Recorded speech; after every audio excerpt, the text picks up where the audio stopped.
ان میں سے نمبر 1 ایران ہے. اگر ہم چلتے ہیں عرب سے مشرق کی طرف تو ایران ایک اعتبار سے یہ بازی لے گیا ہے پورے عالم اسلام پر. پورے عالم اسلام میں یہ واحد مسلمان ملک ہے جس نے بہرحال اپنی شریعت اپنے عقائد کے مطابق ایک مذہبی انقلاب برپا کیا. اور پورے عالم اسلام میں مذہبی سطح پر حکومت کی سطح پر فنڈامنٹلسٹ صرف ایک ملک ہے کہ اس پہلو سے ایران ان کا ٹارگٹ ہے، ٹارگٹ نمبر 1 ایک خاص اعتبار سے. ٹارگٹ نمبر 1 ایک دوسرے اعتبار سے ہم ہیں، وہ میں بعد میں عرض کروں گا. چونکہ حکومت کی سطح پر فنڈامنٹلزم ہے اور وہ آیا ہے ایک عوامی انقلاب کے نتیجے میں، پھر ان کے پاس تیل کی دولت ہے، اس کے خلاف اکنامک سینکشنز بھی ہو جائیں تو اگر لیبیا کھڑا ہو سکتا ہے تو بہرحال وہ بھی کھڑا ہو سکتا ہے. اور نقشہ وہ دنیا کو دکھا چکا ہے کہ لڑا دے ممولے کو شہباز، یہ نقشہ بھی اس نے دکھا دیا. یہ ہے ایران کا معاملہ.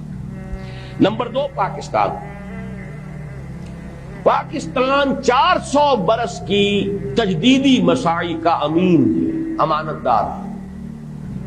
پورے ہندوستان میں مجدد الفسانی رحمت اللہ علیہ، شاہ ولی اللہ دہلوی رحمت اللہ علیہ، سید احمد بریلوی رحمت اللہ علیہ اور ان کا جہاد، پھر اس 20ویں صدی عیسوی میں یا 14ویں صدی ہجری میں علامہ اقبال جیسا مفکر، مولانا مودودی جیسا مصنف، مولانا الیاس جیسا مبلغ، شیخ الہند جیسا مجاہد حریت، پورے عالم اسلام میں ان کا پیرلل کوئی موجود نہیں. یہ 400 سال کی تاریخ ہے. اس کی امانت اور اس کے نتیجے میں یہاں کے مڈل کلاس میں فنڈامنٹلزم کا ایک نیوکلیس ہے، اگرچہ حکومت کی سطح پر کوئی پیش رفت نہیں ہو سکی آج تک، بلکہ اب تو پسپائی ہو رہی ہے، اب پیچھے ہٹ رہے ہیں. وہ ہمارے ان سیاسی جو بھی زعماء ہیں، جو جماعتیں ہیں، ان کی غلطی ہے اور الیکشن ہی کو واحد میدان بنا کر اس کے اندر اپنا سارا وقت و توانائی اور قوتیں ضائع کر دینا. یہ ہے در حقیقت جس کا کہ یہ صدا مل رہی ہے کہ اس اعتبار سے تو پسپائی کی طرف ہے معاملہ، کسی پیش رفت کی طرف نہیں ہے. لیکن باہر والے تو دیکھتے ہیں نا کہ اندر کیا کچھ مواد موجود ہے. اگر مڈل کلاس میں وہ فنڈامنٹلزم کا بارود موجود ہے تو کسی بھی وقت اس کے اندر جو ہے وہ کوئی دھماکہ ہو سکتا ہے.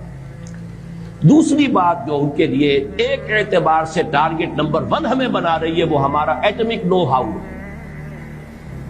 پورے عالم اسلام میں اور کسی کے پاس نہیں.